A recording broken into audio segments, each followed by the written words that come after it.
Go Pizza presents SCP. The Steve Dangle Podcast with your hosts, Steve Dangle and Adam Wylde. Yeah, sex is cool, but have you tried wasting the final year of Connor McDavid's entry-level contract? Who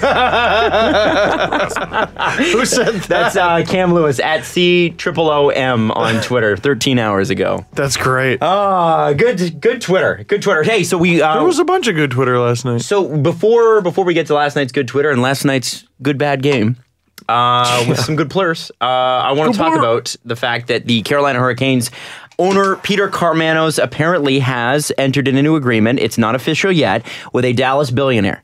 The deal works out like this. The billionaire who is buying will get 52% of the team with an option to buy the remaining 48% in 3 years. Okay. That's all we know so far. So Carmanos owns 100% of the team? Yes. Okay. At least that's my understanding of it, yes. If I'm a little off on that, I apologize. I'm going off of the tweets that I'm seeing right now from Saravelli, LeBrun, these peeps. So what do you take from that? Is the team staying still? Was that part of the deal? Because everything I heard was Carolina's fine, and they're going to be staying still. Well, I don't think any sale. Like, I mean, we could talk about the Blue Jays and how they may be up for sale soon too. And they're moving to Houston along with the Carolina Hurricanes. And the company that we all work for in varying ways owns them. But I mean, so here's the deal. So this is from Pierre LeBrun. If Tom Dundon, if the purchase agreement goes through, would own 52% of the Hurricanes with an option in 3 years to buy the remaining 48%. I don't think the Hurricanes are worth much more than what did we have? Like they were $300 million, I think. Which, I mean, for a sports team, it's pretty good on the lower end. Yeah. Interesting that it happens. I don't think it changes much, to be honest with you. I think it just gives them hopefully more stability. Yeah, well, and I mean, he's definitely buying low. Mm-hmm. They're last in attendance in the NHL, but they got a young team on the rise. They've won the Cup before. I think they've sold out the building before. They sure were when they were winning. Yeah, business-wise, they got nowhere to go but up. So, I mean, it's a good buy. Mm-hmm. It's not the greatest sell, but it sounds like Carmanos has been trying to do this for a long time. There is speculation based on nothing that because this guy's based out of Texas, that Houston makes a lot of sense. But remember, you're buying a hockey team. And as much as you think it's easy to just pick up and move a hockey team, it's not. It might be easy to pick up a football team and move them, but hockey in the South, in a market that's never had hockey before, that does not really have a very big hockey culture. And then you gotta move employees, you gotta find an arena, you gotta strike a deal, and then you've got to find revenue streams. You gotta talk to new advertisers. So, all the advertisers that you did have with the Carolina Hurricanes, I guess there are not many. I guess there are not as many as they would want. But you got to think that, for the first little bit, he's probably going to evaluate things and go, how much money is there to get out of this market? And if there isn't enough, then maybe I consider a move. That might be true, and I guess that's what the 3 years is about. But, I mean, I think a smart businessman can make any sport work in Carolina. I just feel like it's too big. Well, the Panthers work great. Well, the Lightning. No, Carolina Panthers. Oh. Yeah. Sorry, I thought you were going, yeah. And I mean... Here's a southern hockey market that's not doing well. I'm like, yeah, but what about the Lightning? And I know it's a completely different sport, but NASCAR is huge. Like, it's not as though passion for sport is not there. Like, are there sport dollars to be had? Mm-hmm. Like, I heard something recently about how well the Dallas Stars were doing. And I don't remember exactly what it was, but, a few years ago, you go, hockey in Texas, what? But... they're there? Yeah. I believe you say, what? What? I'll tell you what. And also there's, University of North Carolina. There's a little bit of There's that. a lot of universities. There is room there. I think they've just been extremely, I think they suffered from Coyotes disease of being extremely bad, extremely inconsistent in a couple of bright spots, plus Stanley Cup. They have won a cup. Yeah, like, I'll take it. Yeah. I'll take the Hurricanes last, 20 years? I'll take the Hurricanes' entire existence and trade it with what the Leafs have gone through. Except for the Matthews thing. Right up until Austin Matthews. Like March 2016. No, even then, Babcock and Lou. No, it means nothing without Matthews. Yeah, right up until April Fool's Day. Yeah. Okay. Anyway, interesting stuff. I'm still in deep respect of Jesse's King of the Hill reference. Thank you. I don't know. You just never see King of the Hill anymore. No, you don't. You It's one of my should. favorite shows. Really? Yeah. I always found it had like one funny moment in each episode, and that funny moment was always Boomhauer. And that was enough. That was enough. Was it? Because I thought Beavis and Butthead was funnier. Okay. Different shows. Yeah, Completely. different shows. There was an episode where Beavis and Butthead both forgot how to pee. Slightly different than King of the Hill. Have you seen Beavis and Butthead Do America? Yeah, of course. Yeah. Oh my God. The Hank Hill part in that is the best. Yeah. Oh! See, Beavis and Butthead Do America was right around the age where I could have a legitimate argument with my parents that I should be able to watch this. Wow, I couldn't. My parents were like, the answer is no. So don't even argue. It was hard fought. It was hard fought. The weakness in my parents' ranks was always my dad. He was always like, I grew up on rock and roll. My son can watch Beavis and Butthead. He probably wanted to watch with you. My dad's the person who turned me on to George Carlin. Oh, really? He's a cool dad.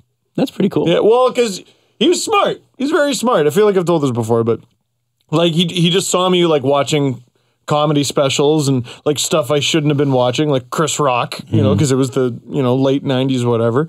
And he goes, "You like stand up? You like that stuff?" He goes, "Here." And he just gives me George Carlin to look up on Kazaa or whatever it was. And I just go, "Oh my God." And then he's like, "You like that?" I go, "Yeah." He goes, "All right, here, look up Richard Pryor." I look up Richard Pryor. "Oh my God." And I was like 12. Probably shouldn't have been watching that stuff. Leafs honor the Argonauts with a... the best. I didn't even mention it in my video. Before the game last night. It just seemed mean. Against the Calgary Flames. The best. That made... It was so trollish, it made Deadspin. I mean... Did it really? Yeah. That's cool. Now, apparently it was their first home game since the... It was the first home game since the Argos won last week, which it was. Oh, yeah, because they were out west. So it just kind of happily worked out that way. But tell me you wouldn't do it anyway. I would have saved it, right? That's absolutely perfect. Yeah, it's the sort of thing you couldn't have planned. No. All right, so we will host Calgary this night because the Argos will have just defeated them in the Grey Cup. Yeah, we know this 6-7 months in advance. Just the best. Just the best. You want to talk about angry fans? Flames fans from the game last week, just the Leafs kick them up and down the ice. It was a terrible game, terrible effort. And then I think the Flames, like, I don't know, they kind of split wins and losses. Then they come to Toronto, kick the Leafs up and down the ice. Still lose. Grey Cup victory. It's too good. It was so funny reading the tweets because when they did lose the Grey Cup, the fans weren't mad at the Argos. They weren't mad at the officials. They're just mad at the Stampeders.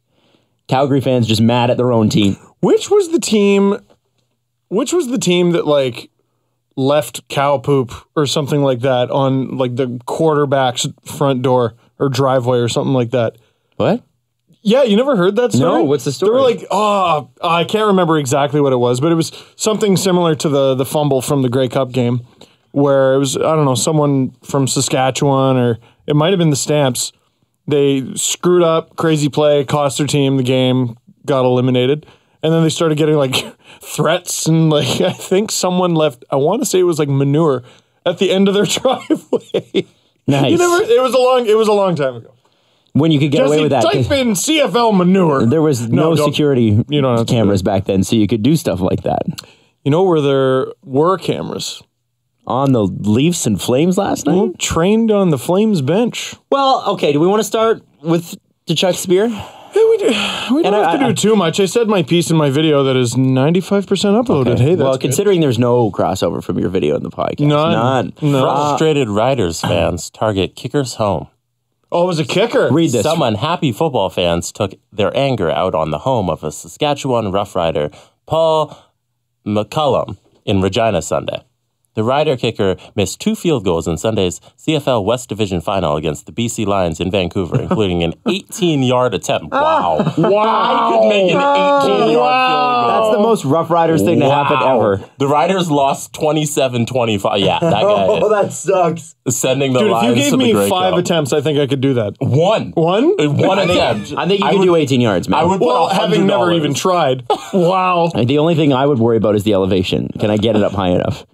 Yeah. Yeah, I think I can do it. Yeah? I think I can You do just it. need to get a little under, and it just goes straight up, and that's 18 yards. Yeah. Wow, that sucks. Staff Sergeant Ron Buddeck of the Regina Police Service says McCollum's wife called police after an excessive number of cars drove by their Regina home. The house was later pelted with eggs and a load of manure was dumped off. Wow. Along with notes directed at McCollum. That is the most prairies thing I've ever heard in my entire life. Hey, my local CFL team let me down. I'm going to drop off manure at his front door. Regina police have charged 31-year-old Mark Conrad with uttering threats. He is scheduled to appear in court December 15th. The investigation continues. Can you charge someone with dropping poop? I think so, yeah. Like leaving poop in a bag? Mischief is a crime, so anything that falls under mischief is a crime. And now, is that a felony or a misdemeanor? Misdemeanor. Okay. Yeah. All right. You're not getting 5 to 10 years for manure, which would be funny. But I hope to hell that never What are you in here Toronto. for? I did some crazy shit. Get it? Get it? Did the kicker deserve it, though? No. Wow. I mean, no one deserves that. But 18 yards. So Jesse makes a point. Listen, what the kicker deserves is probably a fresh start. Probably doesn't need to be there anymore, right? What's that? Fresh bag of poop? What'd you say? You could argue that he did. I feel like in football, it's like 2 bad plays and kickers get cut. Like it's really, really bad. Oh, because you only have one job, and if you can't do it, get the fuck out of here. Yeah, that's true. That's how it's kind of true. Yeah. So he's gonna get cut anyway. Like he's got a family to feed. It's not like he's a millionaire. He's probably making like 80 grand. Has another job. 80? You think the kicker's making 80 grand in the CFL? I don't know, man. Wow, Paul McCollum played maybe 23 seasons of football. He probably missed like 3 kicks his entire life. He That was one of them. He retired last year. He played for the That BC guy kept playing? He played for the BC Lions Who in whooped his 2016. ass. Wow. There you go. He had a stint in the XFL as well in 2001. Every not NFL player had a stint in the XFL. Like it's like, I played the XFL. It was a little weird. Did you see do you know how they used to gain possession instead of a coin toss in the XFL? Oh, yeah. Didn't they just have like... They threw a football and made 2 guys run at it. And the first time they did it, someone got injured and was out for the season. Yeah, they just had the neck injury off. And they played British Bulldog for first ball. And my favorite... That's so stupid. My favorite terrible Vince McMahon thing that happened with the XFL was that if you got injured, you didn't get paid. What? He literally broke the law. Like, you can't we're not going to pay him. That was a big selling feature at the time. Get up, you lazy bastard. We need to get you in the game. And, Come on, it's the XFL. First season, let's go. And Trump owned a team, correct? No, he was UFL. UFL in the 80s. Okay. That's unbelievable. No, Jesse, the crossover you're thinking of is when Donald Trump shaved Vince McMahon's head at WrestleMania because we live in easily the dumbest timeline. Easily. Hands down. Yeah. Heavyweight champion of the world, Goldberg. What is Steve Dangle C24-8 doing? Listen, it's C137. No, I just made up a number, Steve. Oh, so I don't have to actually be the other Rick. That's true, because I watched that universe. Yeah. You're right, I messed up. Yeah. I messed up. I feel like you can't talk about Rick and Morty anymore because all those assholes ruined it. Everybody who likes Rick and Morty is an asshole. Because of the Szechuan sauce thing. Yeah. I saw all these people ripping it, and I'm like, it's a bunch of screaming lunatics. I don't condone that. Can I just watch my silly cartoon? Listen, there will always be people who take it too far. Yes. You cannot paint anyone, any gender, any color, any fandom with one brush. Thank you very much. The majority... All the Calgary Flames are spearing bastards. Sorry, yes? What if the majority of people who watch a television show really care about a sauce that's meaningless? Yeah. Then they're What if I just got up on a table and started screaming, I'm Pickle Rick! Szechuan sauce! Stupid. Sorry. Wow, there are a lot of really confused I don't know people what the hell's going on right now. I've never seen it. Adam. What? Okay. Question of the podcast. No, this is not the question of the podcast. We got to get to the XFL. No, ask your question. What's more confusing? The conversation we're having right now about Rick and Morty or Dragon Ball Z? There it is. I bet Dragon Ball Z because Rick and Morty's more recent. I think there's a recency bias with that.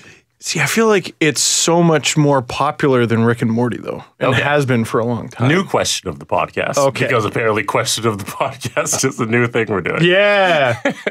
What's more confusing?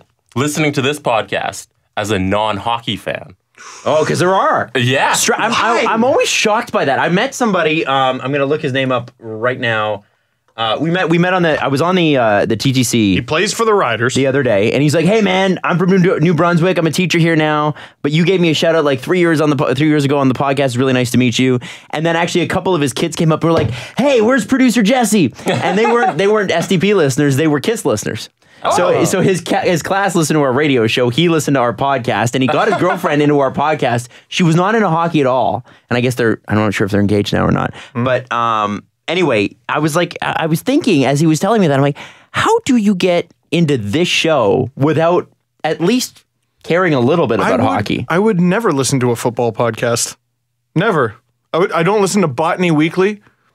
There's a lot of things that I listen to. Yeah, I listen to my interests. Horse and Hound? Yeah. I want Equestrian Daily. Imagine doing a daily show about equestrian. You know what, though? If it was funny, it'd be funny. A funny equestrian podcast. So that's pretty niche. You'll never believe what my Clydesdale did yesterday. Hey, everyone. Welcome back. It's another episode of Horse's Ass. Today, we take your fan questions. How do you ride a horse? Great question. You know, I get this all the time. So the way you ride a horse is followed by 45 minutes. Yeah. It'd be like one of those Renault shows. So my sister, she's always doing crazy stuff. She just ran a marathon in Ecuador. Honestly, your sister makes me feel bad about living. So I ran a marathon in Ecuador? Yep. She's like, I'm going to run a marathon, and I'm going to attach it to a trip to Ecuador, and I'm going to run a marathon. I don't know, I don't know another person who's more productive than the Blake family as a whole. So she likes to do a whole bunch of stuff. She's about to go snowboarding, and she's about to learn snowboarding this winter. Anyways. She's good at hot and cold stuff? One of her other side things is learning about hockey. And then she started listening to us, and she knows nothing about hockey. So she's always texting me questions. Well, yeah, she listens to us. We're not good explainers. Says, the three of us keep her entertained, and she gets to learn hockey through three guys who are funny. So there are people who don't know about hockey, like my sister, and they try and learn through us, which is kind of cool. I thought I'd tell you guys that. I didn't know that. So she's a big fan. I take no responsibility for All right, you know what? Here's a question. potential The misinformation. other day, when it was like third episode she ever listened, she has to ask me what team McDavid was on. I laughed at her. Wow. Team North America, idiot. So she is team, she is fresh. Yeah. All right, so here's the deal then. My question to you is, how little did you know about hockey when you started listening to the show? And my follow-up to that is, why did you start listening to this show if you knew so little about hockey and maybe didn't care?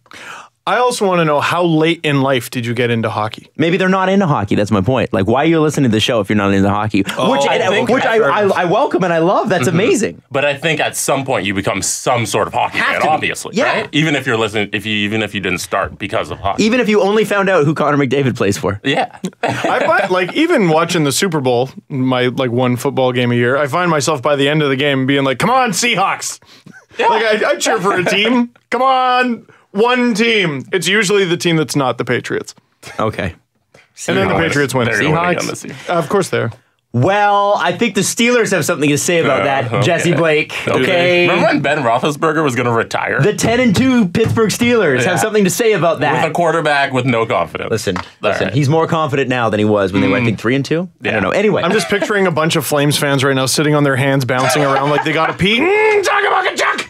Talk about Tkachuk! No, I want to get to this XFL thing so I can clarify it. Oh, yeah. And your hockey thing is cool. What was the real name for people to tweet us? Yeah, I want to know about that. Yeah. Tweet us, Reddit us, however you reach out to us, we would love to know. What was the real name of that guy with the "He Hate Me" jersey? I want to know that. Well, he was an NFL player. Oh, I know. But that wasn't his name. No, but Ocho wasn't Cinco changed his name, and Meta World Peace, Ron Artest changed his. Ah, yes. I love Meta World Peace. What a name. What an LA name. That's the most LA thing. A brawl. Amazing. That was after. His real name was Rod Smart. Mr. He Hate Me. Rod Smart is pretty damn boring. It sounds like he should be an accountant. Good for him. Right? Good for him. Can you imagine that happened in hockey? Smart. What would Don Cherry have to say about something like that happening in hockey? Oh my God! Oh, we got his kid. I mean, wants to be a target out there. Would he mispronounce it on purpose? Is what I want to know. How would Don Cherry mispronounce that? He had He hot out there. He hot dogging it. That's good. He hot dogged me. I don't know. right, No, I now- should have left it. Should have left it. Normally, I can't stand this website, but the first website to come up on in terms of the I just quickly Googled XFL not paying players that are injured. Barstool. Sportster, Oh, well, the listicle site, but. as long as it's a reputable site. Well, listen, they've got Wikipedia also said it, but they've got the most not convoluted way of saying Does it. that one guy, Smart Insider Man, does he not work for Sportster? He is smart or sport. Yeah, he works for the truth, Jesse. That's who Smart Insider Man works for. He works for the people, and the people want the truth. So he works for the truth. That's how it goes. All right, ready? Thank you. The primary goal of the XFL, besides making money, was to provide football fans with a product that was radically different from the NFL. While this philosophy led to a few innovations, mostly presentation related, and more often than not resulted in some of the league's worst aspects. Take, for instance, Vince McMahon's decision to have the league own every team and not individual owners. Kind of sounds like The hell? Kind of sounds like communist. While everyone was thankfully paid despite the massive financial losses the league would suffer, this decision did impact players in other ways. Most notable of them is the fact that players had to pay their own health insurance. That's what it was. What? Yeah. Wow. What makes this particularly awful is that the XFL was riddled with injuries due to its lack of proper player protection during games. Only 3 opening day quarterbacks were starting by the end of the season, and some teams were down to their 3rd stringers at that point. And as I said, the player was injured on the very first scrum.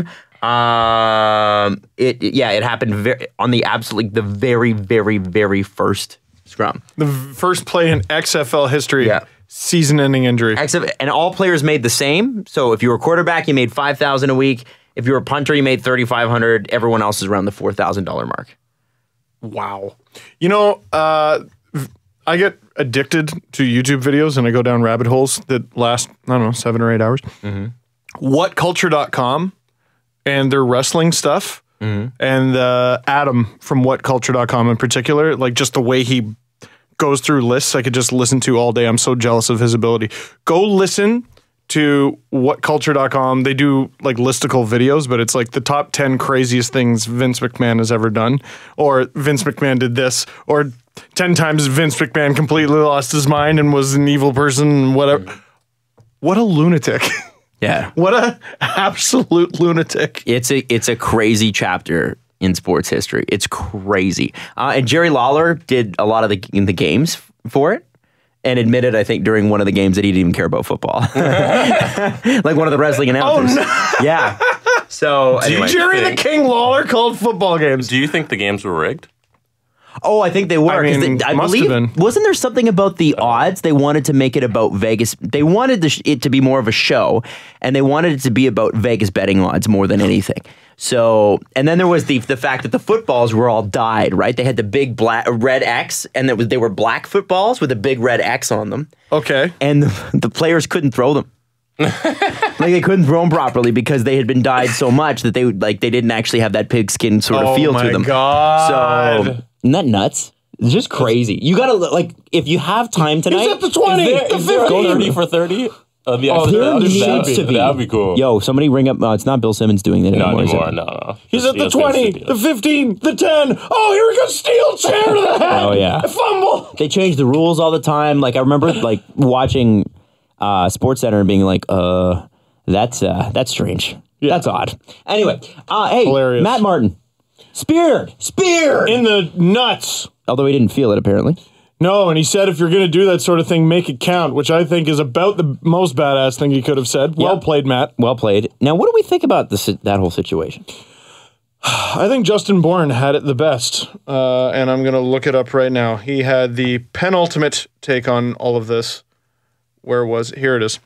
So, obviously, I mean, by the time the show is up, we're going to find out if something happened to him or not. Yeah, we don't know yet. But basically, when it was announced Matthew Tkachuk was going to have a hearing, Justin Bourne of The Athletic, formerly of the Toronto Marlies, We know played Justin professional Bourne. hockey. We blah, know. blah, blah. I'm just Justin Bourne of making the sure. Athletic, okay?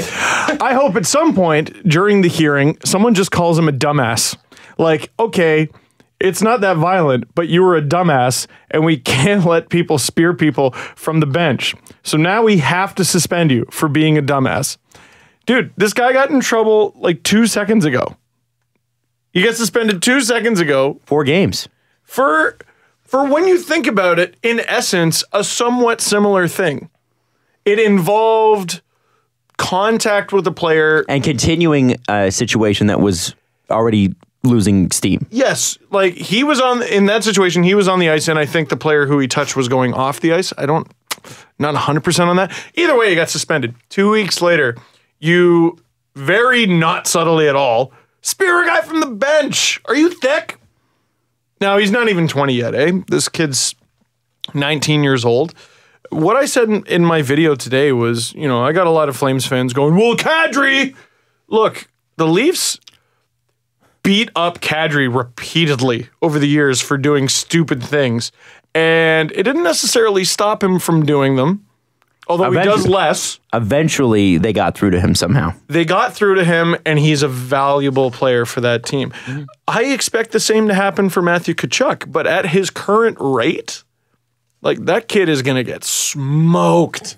And another thing is the Leafs didn't let Kadri into the NHL as a regular at 19. No, he was, 22, 23? Something like that. Mike Babcock's quote was the best. He's like, oh, that's junior stuff. He'll learn eventually. Yeah. Thought he played a good game otherwise. And I think that quote reads particularly angry, but if you listen to how he talked about it, he's just like, oh, it's junior hockey stuff. Yeah. And he basically said, well, that's a good player. Glenn Gulletson had a quote about it too. Here it is. If you look at it and what he did, holy smokes, is that print small? If you look at it and what he did, you just have to realize that this is the NHL, and those things, you're not going to get away from it. Maybe in Hudson Bay, Saskatchewan, you'll get away with those, with Hudson Bay rules, but you won't get away with them here. So he has to learn to walk that line and not do that kind of stuff. No one's saying don't be annoying. No one's saying don't get under the other team's skin. What we are saying, however, is don't do suspendable infractions. Man, if he was here, he'd be a freaking, just like I'm sure he's beloved in Calgary, he would be beloved. It'd be the same relationship that Leaf fans have with Kadri, where we go, 90% of the time, and then, no, Naz, why did you? Man. We still love you, though. When he got sort of tripped up last night, I want to say it was in the third period, he got sort of tripped up, but it was a bit of a Kadri tripped up. He's not going to get the benefit of the doubt on that call. Yeah. And he just decided, here you go, hot potato, throws the puck right into the slot. Man, that was a Freddie Anderson masterclass. But sorry, I'm getting away from Matthew Tkachuk. It's not that big of a deal. It's a shame. No, it's not that big of a deal, but because he was just suspended, it's going to have to become a big deal. They're going to have to give him a game. Do you think he gets a game? You can't fine him. I don't think you can fine him. Because people have been suspended, I think, for pouring water on other people. Have they not? Yeah, Doug McLean. You know what? Doug McLean had a real good show during the game, I thought. He broke down the Leafs goal really well. And, poor Giordano just panicking with the puck. But, yeah, he was also talking about guys get suspended for squirting water on someone else. This kid just got suspended a game for a love tap. He's going to get suspended for spearing a guy from the bench. I'll be shocked if he's not. I don't know. I'm watching it again, man. It's so innocent. No, you can't. You can't allow for that, dude. You can't. It's a spear. Jesse, I know. No, you can't. It's a spear. It doesn't matter. Why can't I allow for that? No, it doesn't matter if it's innocent or if it's the most vicious spear you've ever seen. It can't be done. I think everybody's agreed. It cannot happen. You cannot involve yourself in the play if you're on the bench. Fair? If a giant Rottweiler bites you on the arm, it means something. But if a little tiny puppy dog bites you on the arm, you're like, oh, that's so innocent. It's the same action. It's the same bite. But you're punishing that Rottweiler. You know what? Matthew Tkachuk is a I think you're just trying to be little you're cute trying dog. to be, Oh, he's definitely trying to be trolling us right now. He's trolling us. It's Jesse trolling. It's Jesse. Little Jesse. It's Jesse trolling. Sweet little Jesse. I don't think he deserves anything. No, the best example, Jesse. The best comparable I have for this, dude, David Clarkson leaves the bench to grab John Scott, does nothing. Doesn't throw a punch. I don't even know if he took his gloves off. 10 games. You know why? Because it's 10 games if you leave the bench. He didn't leave the bench. He didn't. He involved himself in a play that was while he was on the bench, though, and that's illegal. You So can't you're do that. saying he deserves 10 games. That's No, ridiculous. no, I'm saying Why he did you deserves one. explicitly say that Tkachuk deserves 10 games? Not only did I say he should be removed from the league, and they should stop paying him. Like He should the be XFL. banished to the KHL. All Yeah. I know is it's an innocent little tap. And I think you fine him the maximum amount. It's like $5,000. That's okay. That might actually, well, that wouldn't hurt him, no. No. When you're making he'd probably $925 lose grand. more in wages from a suspension. Yeah, that's probably why you want to suspend him. Yeah, no, I think I like what Bourne said. I think the league is just going to be like, you again? You idiot. How do you get suspended twice before Christmas? Yeah. How do you do this twice before Christmas? Yeah. I like that he plays on an edge, man. I like that guy. 17 points in 27 games. He's freaking great. Good player. 19 years old, is his team's designated asshole and still puts up numbers. He's already to the point where Drew Doughty physically can't stand him and stops being Drew Doughty to try to take his head off. Someone is going to dismantle that kid. Are you sure? We said that about Brad Marchand and nobody's ever done that to him. Who's ever dismantled Brad Marchand? Well, okay, Subban has targeted him in the past for an amazing But he's Brad hit. Marchand. He doesn't get hit. He doesn't. Oh, he got hit this time, though. He got hit this time. All right. You know, I asked Subban that. You can go and watch the video. It was my like fake interview where like 4 versions of me interview Subban in Vegas. And Was that guy there? he was not, but Russian Dangle was there. He was I was trying to think of how you would say dangle in Russian. I got nothing. Okay. Stiopa. That's how you say Steve. Okay. Keep going. Or it's also stupid. That's really I cool, think. Steve. Let's see. Let's keep going. Let's get to the point. Can I just? Anyway, I said, who was on the receiving end of the most satisfying hit you ever laid? And he goes, Brad Marchand. And like the rest bet of the the time smile we on were his kidding. face. Oh, the rest of the time we were kidding. You know, he meant that shit. He enjoyed smashing Brad Marchand's life, and he did. It's an awful hit. Go look. Is it clean? Oh, as a whistle. Clean as a whistle. And Marchand, just give him credit, just got right up and went, shit, and just skated to the bench and caught his breath. Poor guy. It's a bad hit. Oh, I have to look that up. Was it Canadians or Preds? Canadians. Okay.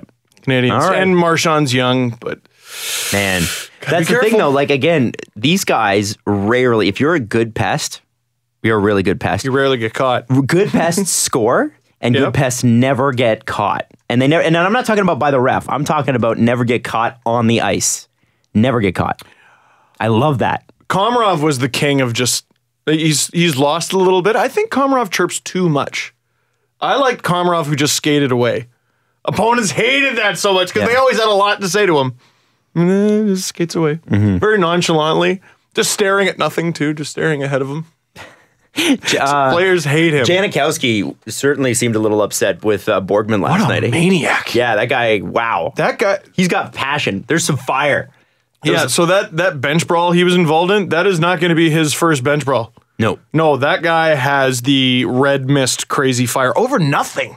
Yeah. Like over nothing. Like what was that? I think somebody took a swipe at Frederick Anderson towards the end of the game, and Connor Brown went in and tried to push the guy away, and he fell on the net. And Janikowski's like ready to you're down. I can't. He's really got the crazy eyes. There Yeah. were like 3 crazy Clarkson eyes. occurrences.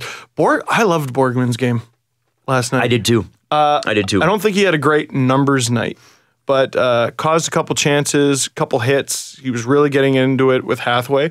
And then when he bumps Jankowski and and that Jankowski got icing? all pissed, Jankowski's got the crazy WWE cutting a promo face, and Borgman's just like, huh. He's got this little grin. Mona Lisa smile. Yeah. Oh, it's great. And Polak got in there too. And I thought what was interesting about that Well, the great thing. was fairly clear that Borgman knew what he was doing. When he laid that shoulder back on that icing, you know that he's like, I know I'm going to piss this guy off, and it's going to be good. So that means And it worked. a guy like Janikowski's got to be careful though, because people use that against you. It's the same argument that Sidney Crosby had for years. Too easy to get under your skin. Don't let it be that easy. And look at Sidney Crosby's He career. It's in shambles. No, but I mean, like there No, were yeah, times yeah. when people said he got distracted, right? It's true.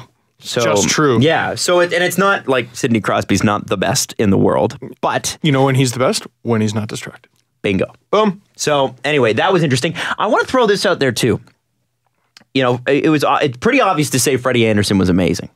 What else was amazing that really wasn't talked about, I don't think anyway, was how great the Flames defense was. They were spectacular. And this is Like, why wow. This is why the shootout is a piece of garbage. This is why. They shut Matthews down all night. They did such a good job. They did to the Leafs what the Leafs did to them in Calgary. Sticks. Nonstop, annoying, awful sticks. Clogging up the neutral zone. And guess what? First shooter of the shootout, unobstructed, Austin Matthews scores. William Nylander, who was maybe the Leafs' best forward, unobstructed as the fourth shooter. Nylander's the Leafs' fourth shooter. By the way, tell me how that made sense. To have him as the fourth shooter? Yeah. Well, who were the other guys? It was Marno and Marner. It went Marlowe, Matthews, yeah. Marner, Marlowe, Nylander. I have no problem with that. Nylander's my number 2. You want to score as many goals as you can right off the top. Probably Flames had Gaudreau third. Yeah, okay. Yeah. But I don't know. Maybe they look at it like if you're going to lose, you're going to lose. Sort of thing, right? I don't think that's the way hockey people look at things. No. Like anybody who plays sports. No, like I'm saying, because you're probably saying have your best guys go first. Yeah, and here's the guys on the team with the best hands are Matthews, Marner, Nylander in no particular order. Those are my shootout guys all day, every day. Then I'll get into Marlowe and Bozak. Bozak's also not bad. Bozak's great at shootouts. Shoot, I forgot to compliment him in the video. I thought he looked great. I thought he had a great game. We haven't even gotten to JVR. Like, who's JVR in the shootout for the Leafs? 6th? 7th? Ooh. It's awesome. No, I love it. If there's a bank in rather than a shootout, JVR is perfect. But I don't see him being... It'd be great if you could do that. Yeah, it'd be awesome. I don't know, a slat pass. JVR, or I thought the Brown, Hyman, Matthews line looked dead last night. And I didn't... I think part of it was the Flames defense, and I think they deserve credit for that, especially on Matthews. But I got to tell you, Austin Matthews has 1 goal in 7 games. I don't think whatever is happening right now is working. And I'm not saying that Hyman's the guy. I'm not saying that Brown's the guy. But I'm saying that Nylander and Matthews very clearly have something good. Yeah. When are we going to put them back together and let that happen? I mean, and you know what? So what? It's a 7-game streak. There's an 82-game season. But at a certain point, you got to think, all right, come on. Well, okay, with such a young team, with what Babcock's done to Marner, with what he's done to Nylander, with what he's done at times to Connor Carrick, it's a development process, right? So you're trying to get a message across to these guys. I think with Nylander, Saturday night needs to be his good boy game. You go good boy, and you put him on Matthews' line. Because every line Nylander touched, I thought, turned to gold. The fourth line had a couple chances, almost got a goal in the first period. They put Matt Martin's going to have like 48 points by the end of the season with all the great players he's playing with. Oh my God. It's crazy. Someone told me he's on pace to score more than Leo Komarov right now. Yeah, he is. That's crazy. I think he had like 1 shift with the Matthews line. It didn't go so good. And then he had a shift with Kadri and Marlowe, and it was one of the Leafs' best shifts of, I want to say, the 3rd period. So I think Saturday night is your, okay, go back with Austin. You earned it. Do we see Connor Carrick back Saturday night? Probably not. Probably not. I think Babcock is pleased with Polak against the Flames and how he was sticking up for guys. And, if anything was going to go down with Borgman on the ice, he was there. Although, like, the Penguins aren't a huge team. Like, don't you want a more mobile team? That's what Carrick gives you for sure. I'm not saying, I'm just saying. Also, didn't the Penguins just call up Frank Corrado? They did. Doesn't mean he'll play. Please, no! No! That might have been the most exciting 3-on-3 I've seen all year, by the way. That overtime was amazing. You thought so? You didn't like it? Well, no, the Leafs got their teeth kicked in. I thought it was still super exciting. The shots were 5-1 for the Flames. The Leafs still had like 2 legit, game-ending scoring chances. There were a couple things Mitch Marner did last night, including one in overtime, where I was like, what the hell's going on here? What's he doing? So he had a bad game. I didn't like his game. Right off the face-off, he hightails it back into his own zone. Morgan Riley takes it forward because they win the face-off. Morgan Riley gets into the zone, and it's a 1-on-3. There's no support from the other 2 guys. I'm like, so what's Mitch Marner doing? I understand that there's a play where they pass it to him and he breaks it out and brings it up. Yeah. But You have to react to the play that is happening, which is Morgan Riley's rushing the puck. What are you doing? Yeah, the Leafs really wanted to take their time with a lot of plays, I noticed, and the Flames refused to give it to him. And Marner struggled with that. Why would but you? he was one of only a few. He was one of a few guys. Here's another thing, and we have to talk about this. This is a problem. Last night, right before the first penalty the Flames took at the end of the first period, I forget what the penalty was for. I think it was like a high stick or something.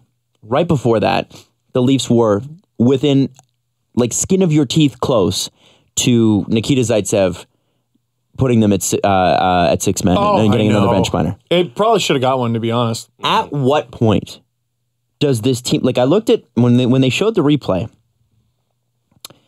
Nikita Zaitsev for sure, there were 6 men on the ice for sure. Oh yeah, no, the Leafs got lucky. If Nikita Zaitsev had taken one stride with some power, he'd have been off the ice. It was a split second. What the fuck, man? They're the laziest changing team in the entire league. But this is something that I learned when I was playing single A and I was the worst hockey player on my team. Yeah, I don't get you it. hustle off the ice. Everybody knows this. This isn't a new thing. That isn't a trying to teach thing. I know maybe the Leafs don't always bring the best effort every night, or maybe they screw up the system, or something to do with chemistry. This is just pure sloth. And I can't believe that a Mike Babcock coach team is this lazy about something. There's no other reason for it, right? They're just being lazy. Yeah. And also don't sit on the bench. It's not just that. Marlowe, too. I noticed there was one where they opened the bench for him and he's like standing there. Dude, if a teammate's in your way, shove them into the bench. You're going to get a penalty. Mm-hmm. I mean, from the guy who's never really played, never been in that situation. But what the hell? When you're on the bench and there's no room, you yell at your guys, move. Or coming in hot. Yeah. And say something. And if you are a player on your team bench, you know when changes are happening because the coaches are calling the lines out and they're calling the combinations out. So you know whether you're getting on or you're moving out of the way. Get up and move out of the way. And they're horrible for bench minors, horrible for too many men. And Mitch Marner wants his team to cheer better too, because every time they get a bench minor, he's the one in there serving it. That's true. Every single time. I think he's up to 7 or 8 like this season or something like that. See, here's the thing. If Nikita Zaitsev was really that tired, and he was the one that caused that bench minor, and guess who's out there killing that penalty? Good point. Do you want to be the guy killing that penalty that you caused? That would be, as someone who played defense, you have to kill for a long time. Penalty. Not many people get that opportunity. That would freaking suck. If you're exhausted, the last thing you want to do is get out there and kill the 2-minute penalty. Yeah. No, it's annoying because it's such a... It's easy. It seems like a very simple thing to fix. Brainless. It is pretty brainless. Yeah. So shouldn't you be blaming Babcock? Well, I mean, maybe. How much? Well, I mean, I think you blame the whole group. How much? Well, how don't you know to do that? Yeah, that's the thing. Level? Like, it's to me, there's only so much he can say, right? You don't get to this level without knowing that information. So are you lazy? So suck it up. You play for the Toronto Maple Leafs. You have a really good shot at doing some damage in the league this year. Wake the fuck up, get to the bench, sit down, and get your air when you get to the bench, not on the way to the bench. Isn't that the coach's job to tell them that? I'm sure he will. I'm sure he has. If Adam can find a way to talk badly about the Leafs, he'll do it. He'll do it. Remember that from Tuesday? No. Oh, Steve, if there's a way to look at it bad, Steve will look at it bad. They won last night, Adam. I want to know what your problem is. They were the second best team last night. Let's be straight up. That's true. Not in the 2 is bigger than 1. I'm not the one saying it's going to lose them the Stanley Cup. Oh boy. But why would you put that into the world? Because it's hilarious. Why would you put that into the world, Adam? Now you're thinking about it. Oh, you son of a gun. But Jesse, you're right. It is on the coach. The coaching staff has to beat that out of them somehow. Line changes. Line changes. How are we even complaining about this? Wouldn't you say that Mike Babcock should go in and say exactly that? This is line changes, guys. Yeah. Do I really need to talk to you about this? I'm not gonna. Where are we at? I don't know. Silly. It just drives me crazy because it's such a fixable problem. I was late getting something in. I was late submitting something for sportsnet.ca. And what I was basically told is, look, I'm not going to chase after you. You're an adult. Yep. Do the shit.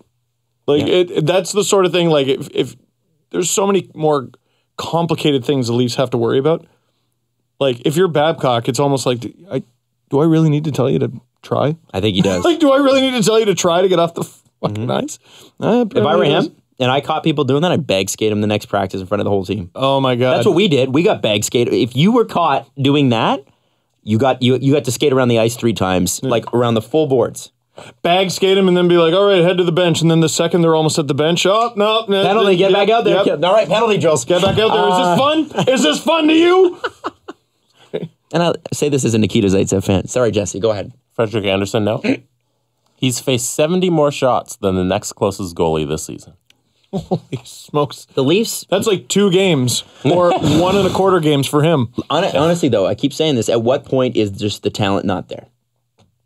And I think they know that. For the Leafs. I don't think the talent's there. I don't think the talent is there on defense.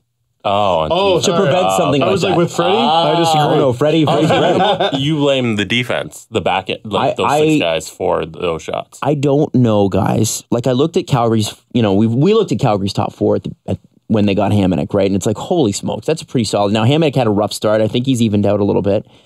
And he was certainly good last night, or he seemed to be. But I go back to this thing where, when the Josh Holdens and the Ian Coles come up for the Leafs, that will not help this situation. This situation needs somebody with either a high-end talent now or a high upside. And I'm not saying they're going to make that deal, because I don't think they will. But it's either we wait through the maturation process, or we try to find somebody who can come in and play top 4 along with. Because I just don't see it from this top 4 the same way that... Like, I don't see it from the Zaitsev-Gardner pairing. I don't. See, I don't either, but I thought last night wasn't one of their worst games. It was all right. Pretty middle of the pack. Riley Hainsey, they were all right. Borgman Polak wasn't very good, but, like, that's not the reason they got outshot by 18 shots. Like, I look at the Leafs roster up and down, and I go, holy cow, how does anyone even compete with that? Especially up front. Holy cow. So what's the problem here? What about the forwards not playing enough defense? I agree. Yeah, I mean, it could be that. It could partially be Babcock's not optimizing the lineup. Do you think that's on purpose? Is that a development reason? I feel like isn't. We know that he's not. You know what? I almost feel like it's a little bit of what we talked about with, scratching Connor Carrick to teach him a lesson and throwing in Roman Polak there. Babcock knows putting Connor Brown on top line right wing isn't the best way for the Leafs to win, but he's trying to get a message through to Nylander. So, okay, Nylander had a good game. The Leafs did not. I see a match made in heaven here. Optimize the lineup. Teams are always on their heels when that Matthews line is on the ice. Kadri Marleau doesn't matter, is usually a pretty decent line.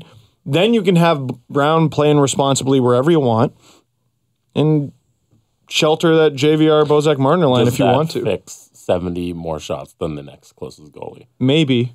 Oh, well, that has to do with he's playing too many games. Like, he's just playing way too many games. McElhinney's played 4 games.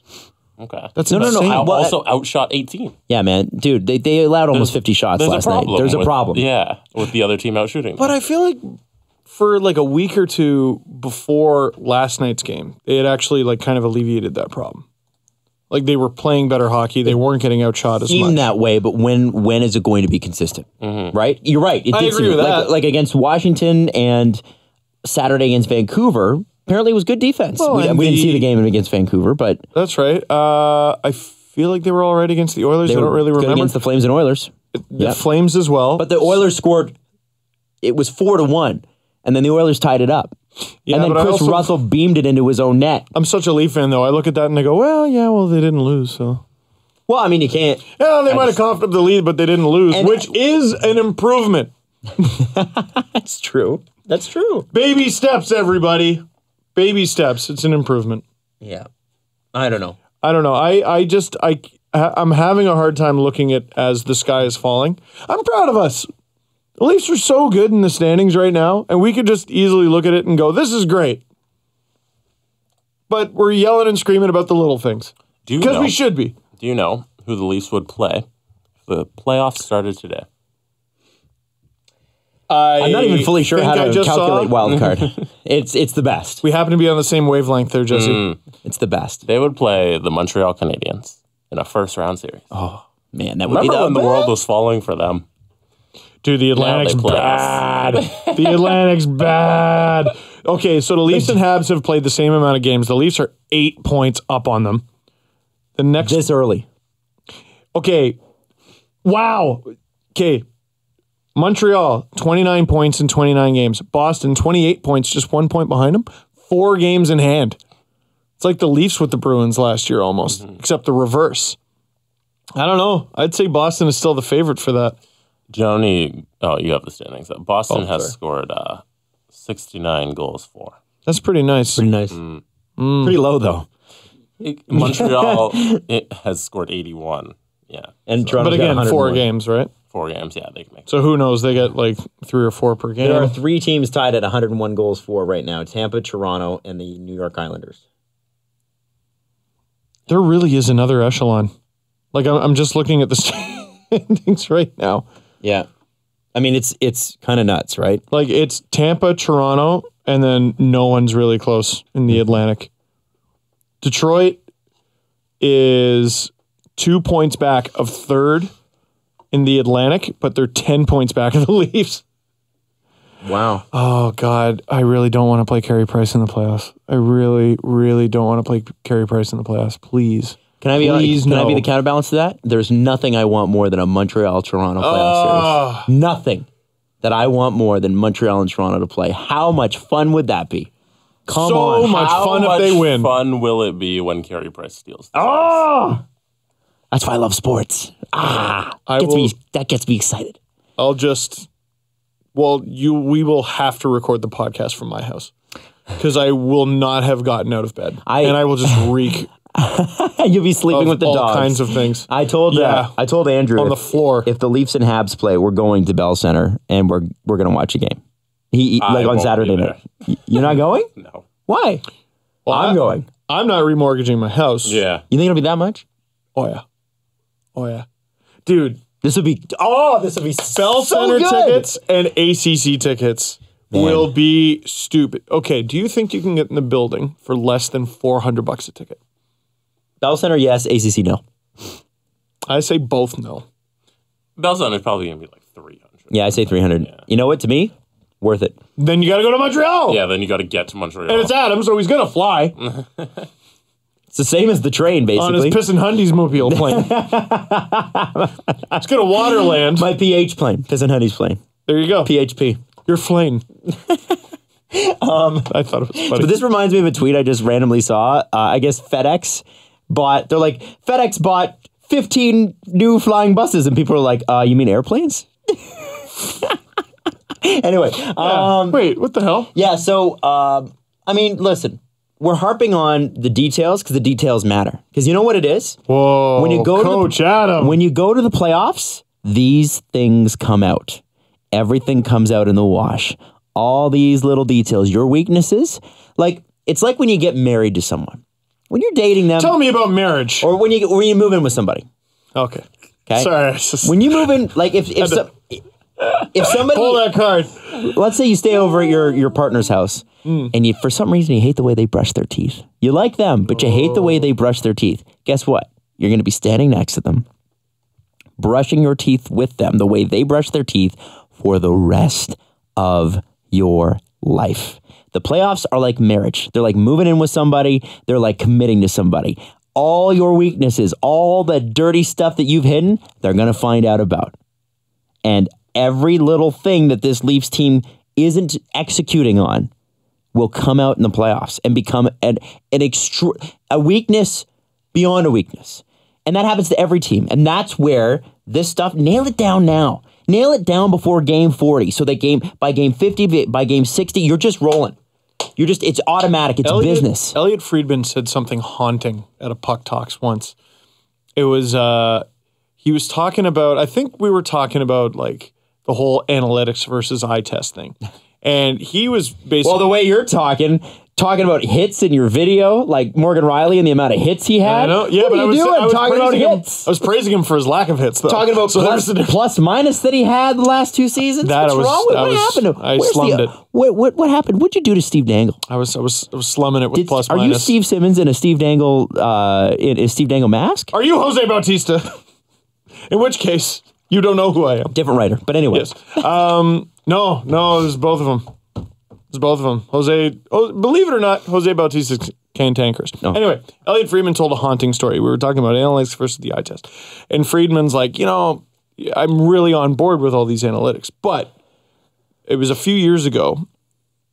I want to say it was Penguins versus Rangers.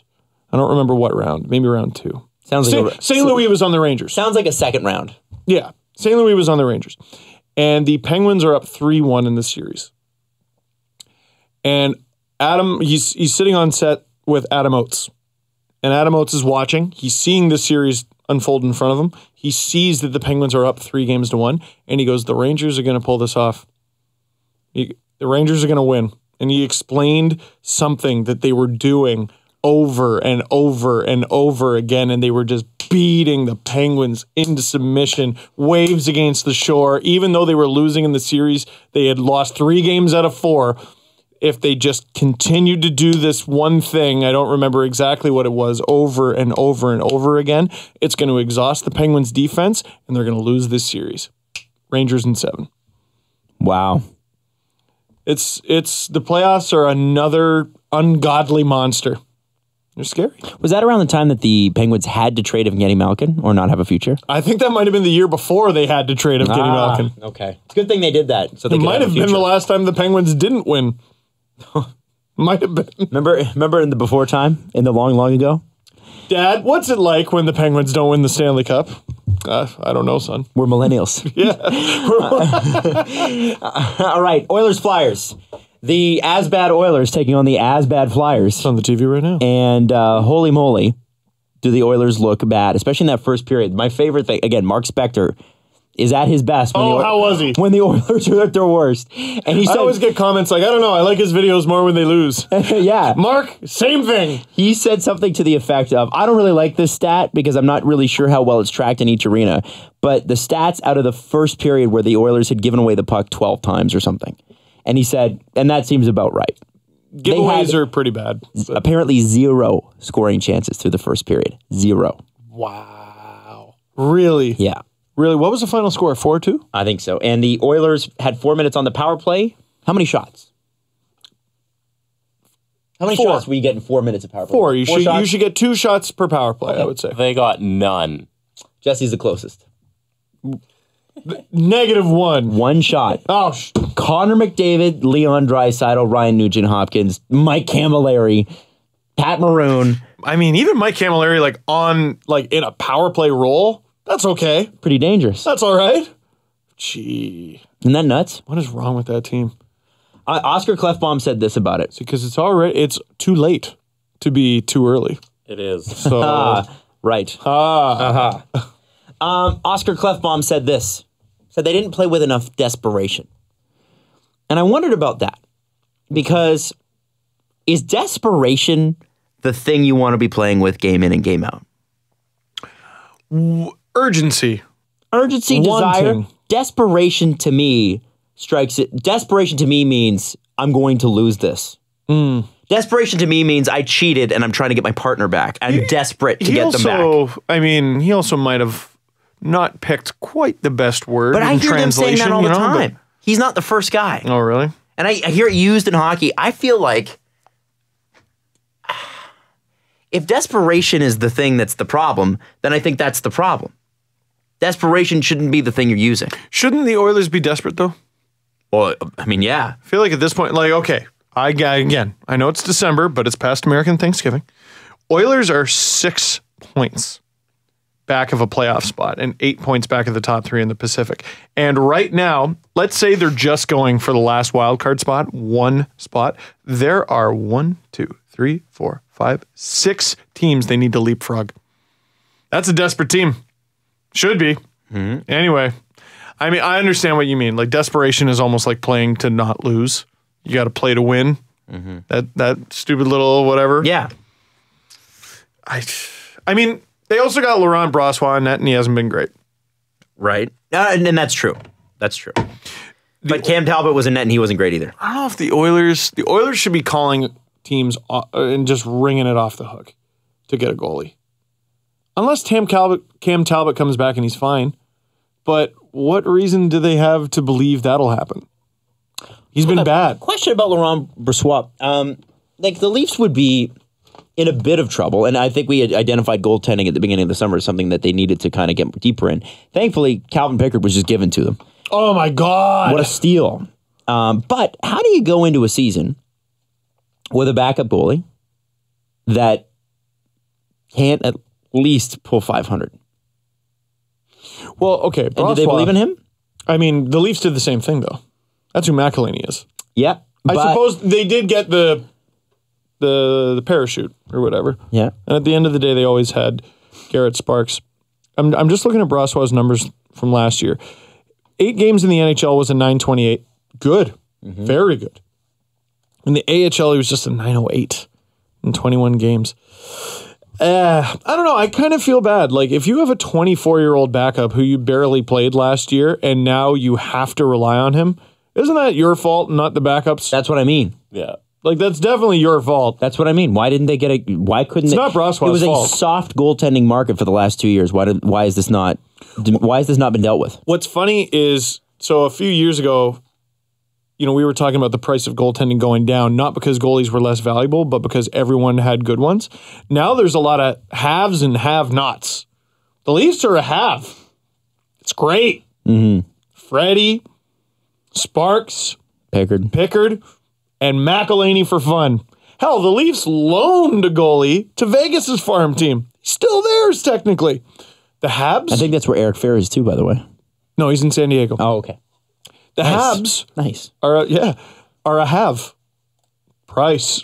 That makes you a have right off the bat. Al Montoya is a good backup goalie. Charlie Lindgren. That's a have. And Niemi. Anyway, that's a have team. The Jets are all of a sudden a have. They got Hellebuck, who's been good. Steve Mason. And then they got Michael Hutchinson in the minors, who's the best goalie in the AHL right now. And they got Eric Comrie, who's one of the best young up-and-coming goalies. Then there's the Oilers. You got to approach one of the halves. But then, now here's the problem. You got to put on your GM hat. Because if you're the Oilers right now, what do you have that I need? Well, you don't have what the Leafs need. Leafs need defense. What about the Jets? Well, divisional rival. That's not going to work. Oh, wait, no, the Jets are in the Central. Oh, it's still a Western What team. about the Canadians? Again, they seem like a good spot. Now that the Canadians have won 5 games, they might feel like, or 5 or 6 games in a row. I think Adam nailed it. Because when you're not losing, Price is back. They don't need him anymore. they need to score. Niemi is going to go to Edmonton somehow. Oh, no. They don't need him anymore. If Mark Bergevin has a brain in his head, he will call up Peter Chiarelli and make that offer. I think he is. I've criticized him a lot, but I think he is at least that smart. Just to free up more cap space for the Habs? Yeah. No, I don't even think he counts towards a cap. Do you not need other things more than goaltending? That might be the only deal you can get done right now, right? Because they've been working on other stuff. Just try. Like, what if you get this year's Mike Condon? Yeah. What if? Here's the first team not asking for Darnell Nurse. Soshnikov over Niemi? Of course, but I'm not going to give you Soshnikov. Why not? Why not for something? Because he's mine. Offer me something for Soshnikov. McDavid. I'll think about it. But like I'm saying, Niemi you could get for like a conditional 7th, which is literally nothing. Yeah. I think Adam nailed it. I think Niemi's going to be an Oiler. I think he nailed it. It'd be fun. That's hilarious. By the way, Ottawa, I believe, is 1-5-1 in their last 7. What's going on? 24 points. What is going on? Last night, it was like, where is this team? I'm trying to look up. I don't know if I'm going to find it.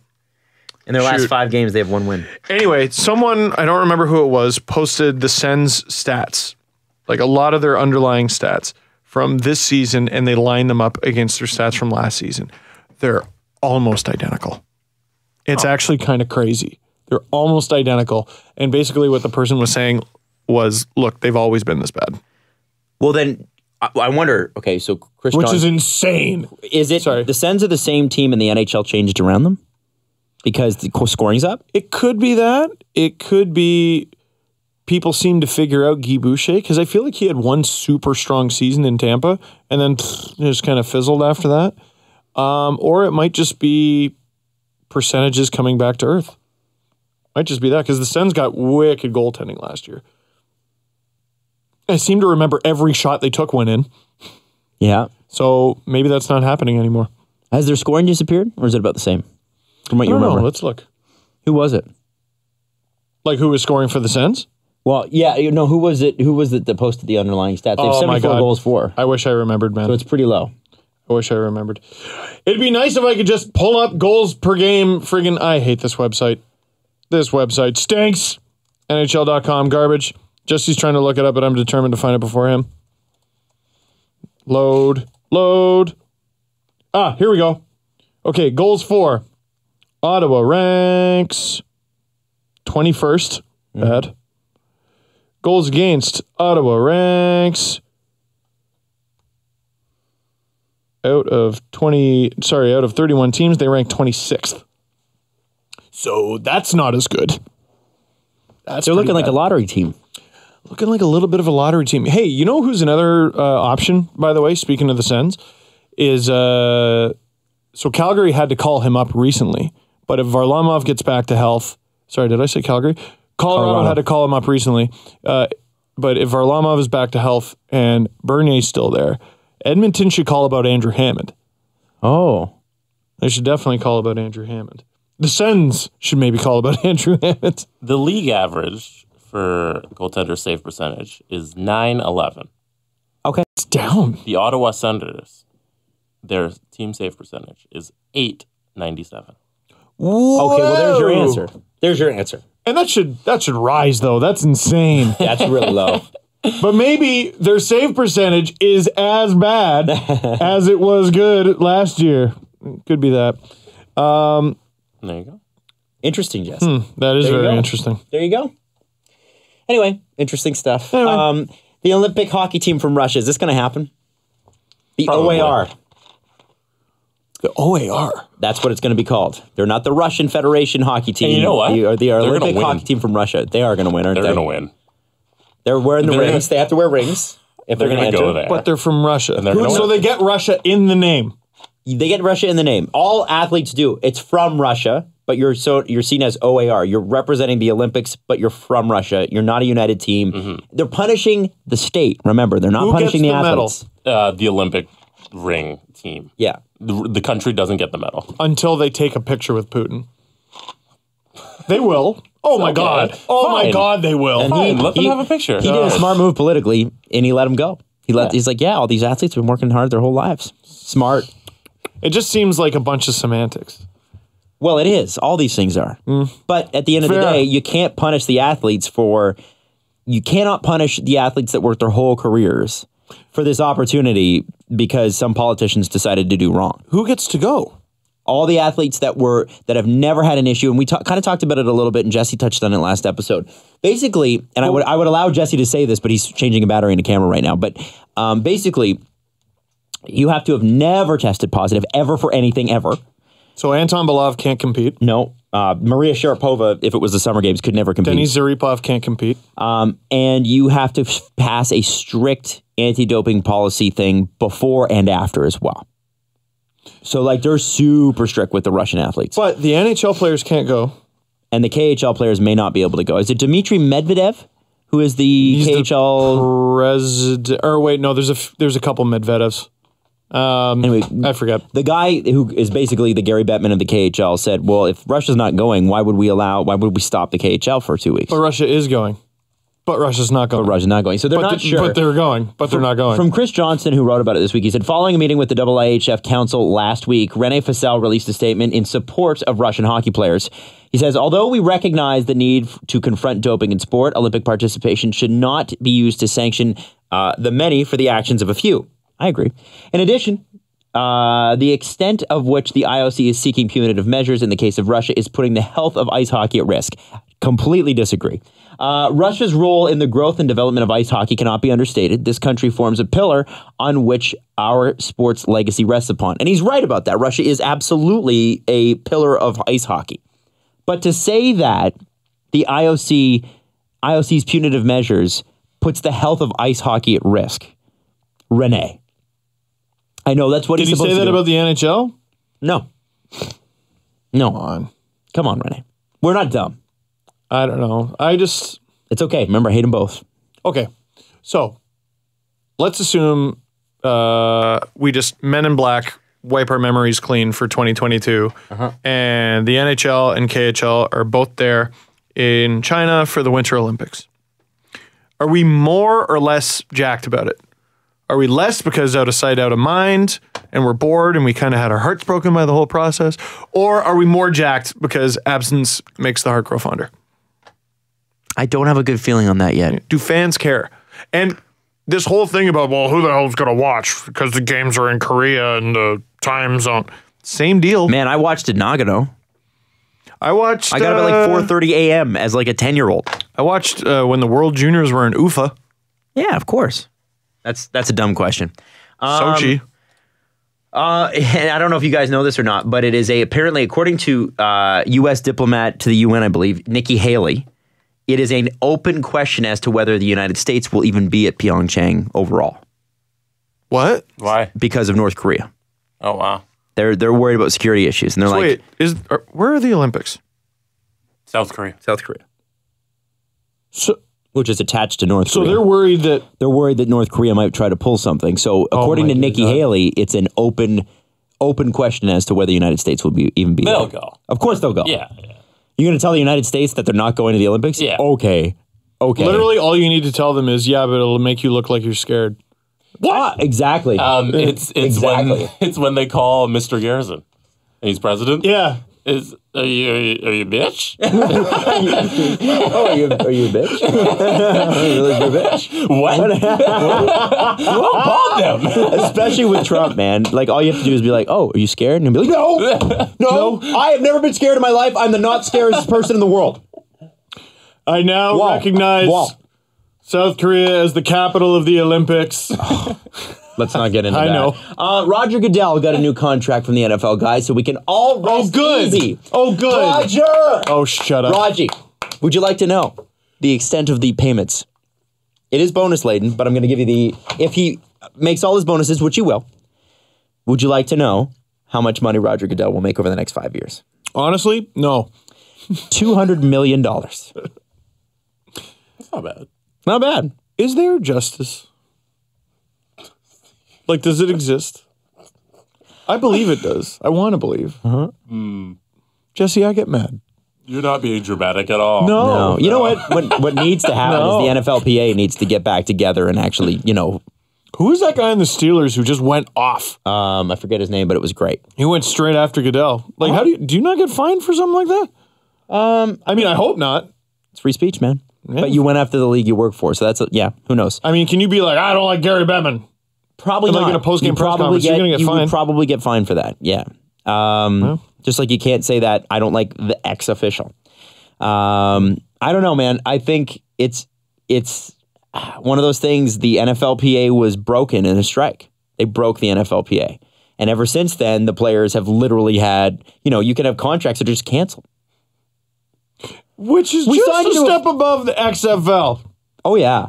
I mean, listen, they're not setting their sights high. And if from a business, take the morality out of it. If you're a sports franchise, you probably like that. If you're the owner of a sports franchise. If you're a decent person, you're probably not for it. Sorry. I don't know. I'm just being dramatic. I don't give a fuck about Roger Goodell. Sorry, yeah, I don't care. But think about it. I hate that guy. Think about a guy like Nathan Horton. Sorry, Nathan Horton. We know you've got this career-ending back injury. You're cut. That'd be cool. They don't care. We'd save so much cap. If it wasn't, bad, Jesse. if it wasn't illegal to not pay people for work they did, would anyone ever do it once? Ever?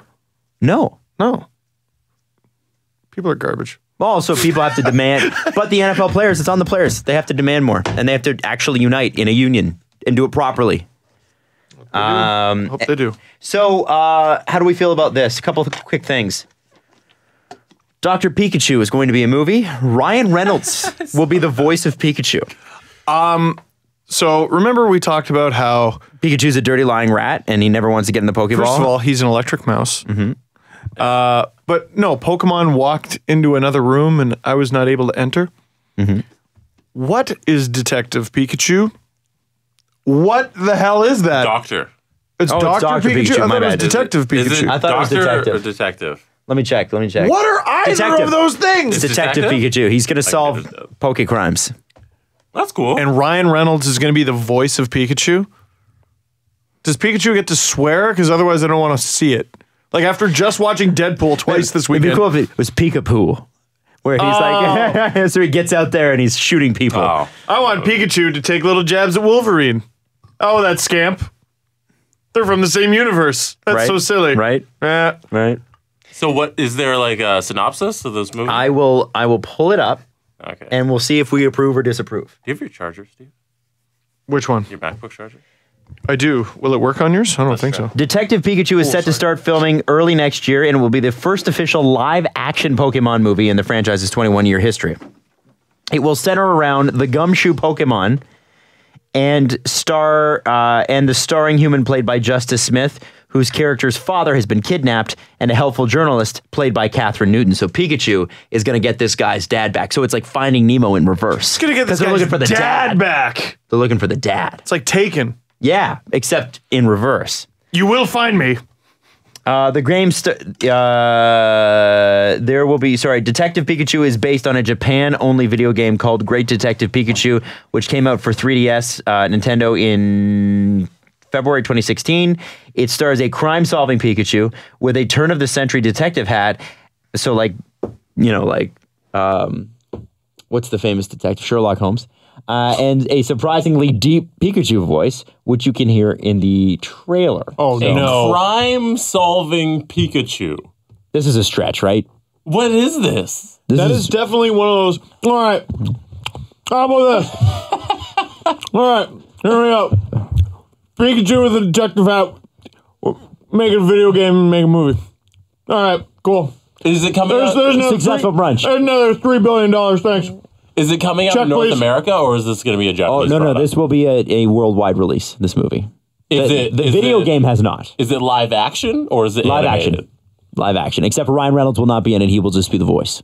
Who's that guy from Deadpool. Van Wilder? Oh, is he in Deadpool too? Van Deadpool. Yeah, we'll get him. He's funny. Is the Pikachu going to look like a person, or is it going to be like a little Pikachu? They have not talked about sizing. When is it supposed to be released? It starts filming next year, so I would imagine 2019, 2020. Starts filming next year. I hope it gets canceled. All right. Jesse is. Who's the girl? I don't know why my mouth has to be full. Oh, for yeah, this because it impression. happened over brunch, by the All way. right. How about Jennifer Adam Lawrence? Borden, She's yeah. in everything. Sir, she's busy. All right. Jennifer Lawrence. Anna Kendrick. How's that? You got her? Pitch Perfect 18. She's wearing Yeah. Pitch Perfect 18. Sorry. Okay. Bryce Dallas Howard. Well, we can't get her. I don't really give a shit. Jesse is personally offended by this. You're so upset. dumb. You're upset. It's a terrible idea. It's like how. And I don't like that people are talking about it. What do you mean? Like, I wish it went away. Like, My first feeling in my heart funny. and stomach when I saw Ryan Reynolds' face attached to this was heartbreak. Like, I was just like, oh, but Ryan Reynolds is cool. Why is he doing this? He's not, clearly. well, I wondered. I'm like, why wouldn't you have Ryan Reynolds with Pikachu? Because that could be funny. Maybe he is. No, He's the Pikachu. voice of Pikachu. Yeah, and not a detective. But I think it'd be hilarious if Ryan Reynolds was like a live action Pokemon trainer. I think that'd be very funny. I don't think I'm being dramatic by saying this. If this movie is good, Ryan Reynolds deserves an Oscar.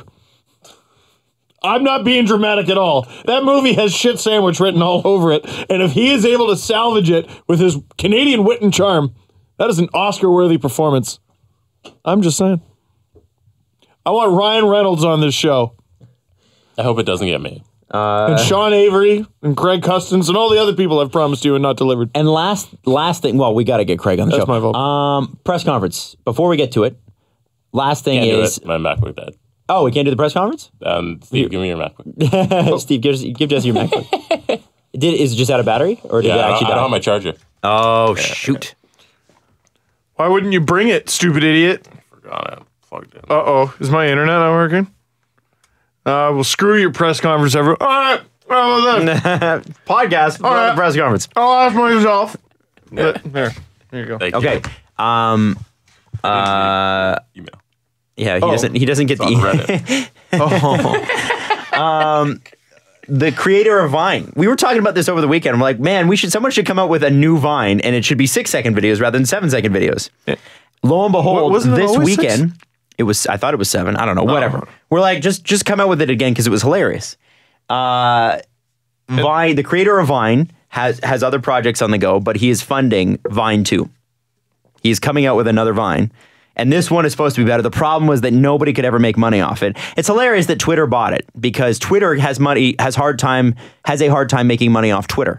So the fact that they bought Vine, another thing that was hard to make money off of, thinking that would somehow solve their problem is hilarious. It's amazing. They bought it to shut it down, which they did.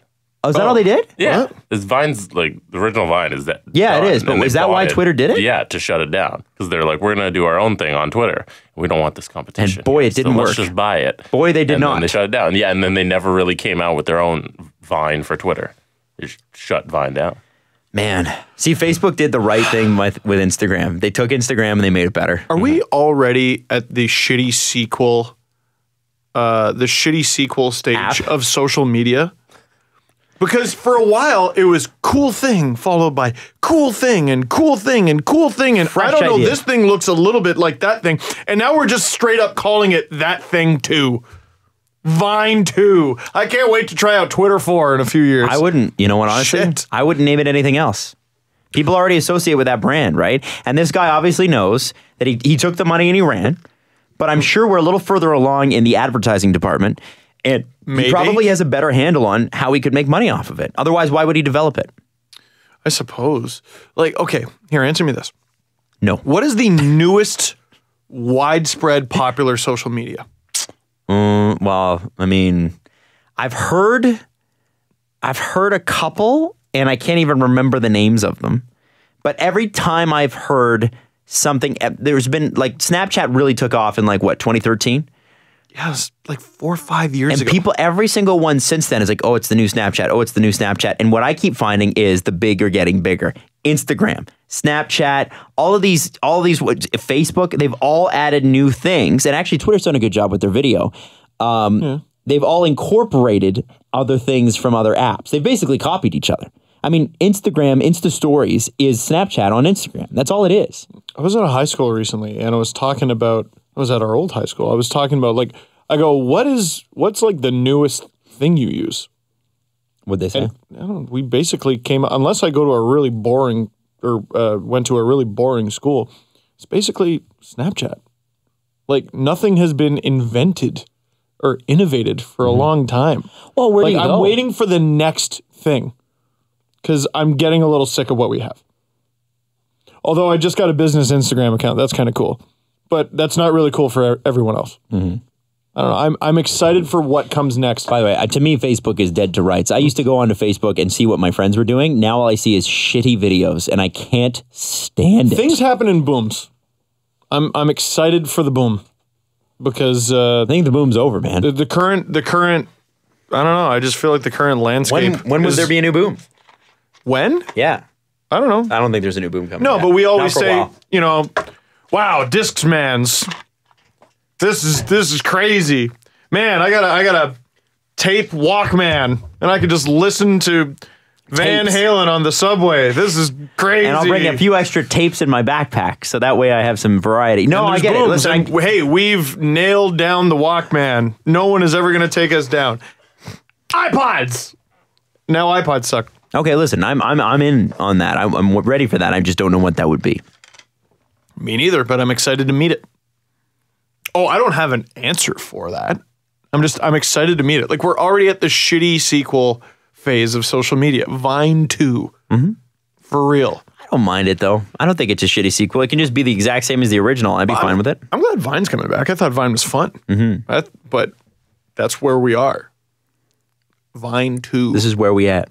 Can't wait till Mark Zuckerberg comes out with Facebook 2.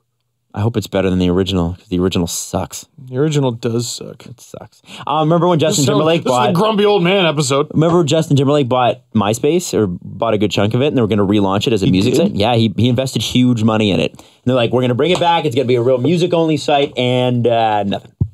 My favorite thing about MySpace is that Rupert Murdoch lost a lot of money on it. So, that's good. Oh, he's got a lot of money that he could lose and still not really worry. I know. Producer Jesse, let's do the press conference, shall we? Jesse still looks personally offended by Detective Pikachu. I just want to throw that out there. I feel like I've been really depressing for the last few minutes. I'm sorry. Which currently active former Leaf would you take back, and how would the trade go down? So, one former Leaf that's currently playing, you get to pick him, and you have to make a trade for him. There's got to be a fair trade. What would it be? From Mikey Two Lies on Active Reddit. Former Leaf. Well, there's Alex Steen. That's the first one that came to my mind. It's Tuukka Rask. But we already have a goalie, so I don't really need him. Frank Corrado. I'm just trying to name all the ones I can think of. Frank Corrado, Byron Frazee, Peter Holland. What about Phil Kessel? There is Philip J. Kessel, but he would cost way too much.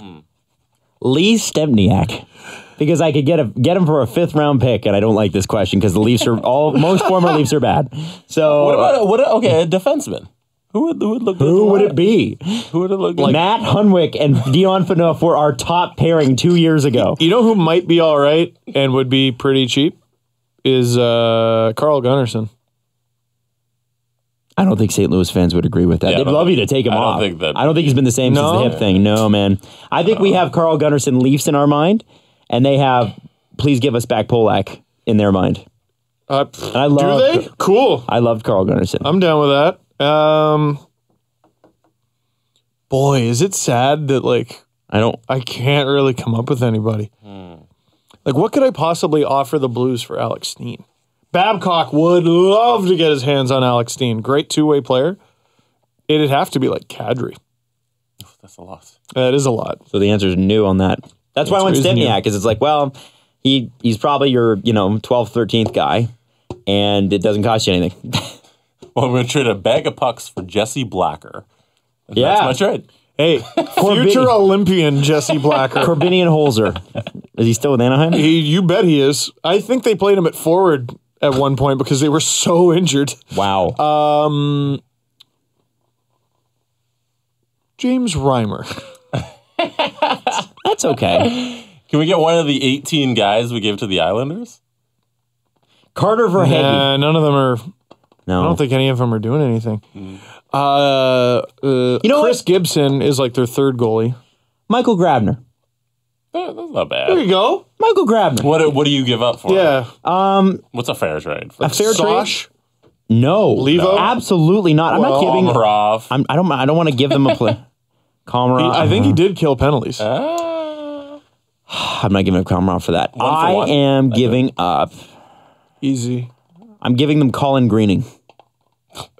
They're saying go to hell. No? All right. Well, it's funny. When I was thinking about They're saying former go to Leaf hell. defensemen who they could get for cheap, who might actually be okay, I'm going around the league and I'm just going, Martin Morenson. Like, seriously. They could use Martin Brinson. Martin their Morenson own might team. be. Martin Morenson. It's funny. I got a couple funny responses to the, okay, who would you rather, Roman Polak or Martin Morenson? And a lot of people are just like, oh, don't put that evil on me. What the hell? I'd take Marty. Yeah. Wow. That's a good question, and it's man, I making me don't know. realize how bad they've been for so long. Yeah, man. I don't want Allen. Yeah. Whoa. I don't want any of them back. No offense to all of them, but I'd say Gunnarsson. I don't think he'd be that expensive. But he also, can't wouldn't be that pay, good. Man. I think we get Kessel back for something. No. and not take away too much we from get the them team. to retain on the deal we've already retained on? There you go. Yeah. Because I like Kessel at $6 million. Yeah. And then what do we give up? JVR? I'd do that. Why would the Penguins do that? It doesn't matter. JVR's not enough. Kessel's like one of the top 10 scorers in the league or something. Or he was. JVR and Really a been second. Next year's second. First of all, you got to reunite the JVR Bozak Kessel line. No. You know what you need to do, and it would just be the ultimate FU to Dave Notice, is you need to reunite that line and make it your third line. You need to reunite the Leafs' first line of old and make it your third line. Your minutes sheltered third line. I wonder about Mike Babcock and Phil Kessel together. It's a shame we never got to see it. No, I don't know if it would. I'm not sure how that would have gone. Because you can't really have any dissenting voices on a Babcock team. And Kessel, And sometimes, well, you have to move the puck. I still love him shouting at Malkin. If you were a goalie, Jonathan Bernier. what would you get painted on your mask? I was thinking about this weekend. Why? Why isn't? Well, because I was looking at Carey Price's mask, and I was like, what would I do? That's the final question. Just Felix Potvin's mask. You can't do that. Why? Would you put Felix So many Potvin on people your mask? have done it. You should get hat yeah. guy on your mask. Oh, yeah. So I would get a hat Yeah. painted on, and I'd get like a brim that stuck out the side. So it looks like when you're playing, you're hat guy. Well, it would be an ode to Hat Guy, which like I don't really feel like giving him that much respect. Because like, I mean, you don't live with the guy. He's a pain in the ass. He doesn't deserve that respect.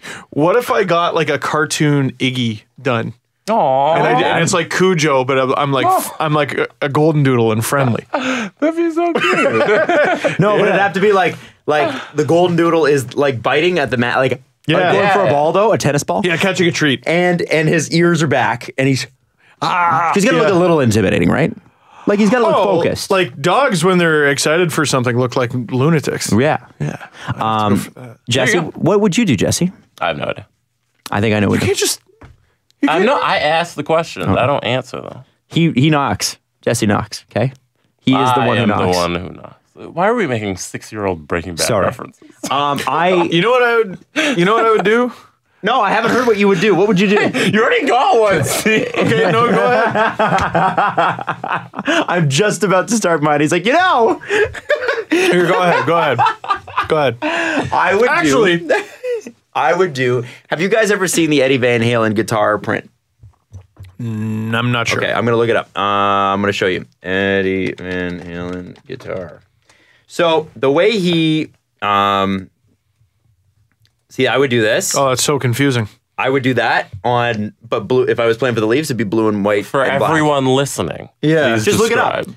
Okay, imagine. People driving. Oh yeah, look it up. Because that would be my. Because I'd be imagine listening to him before every They're game. gonna drive the next half an hour. Listen, if you Get haven't to seen work, what an Eddie Van Halen and guitar then- looks like, come on. and then look it up. Adam. Only the most legendary guitar pattern. Can you ever. describe it a little? It's like a mishmash of red, white, and black. But I would change it to blue, white, and black. It looks like it looks like the red, white, and black version of the landscape from the creepy YouTube video Salad Fingers.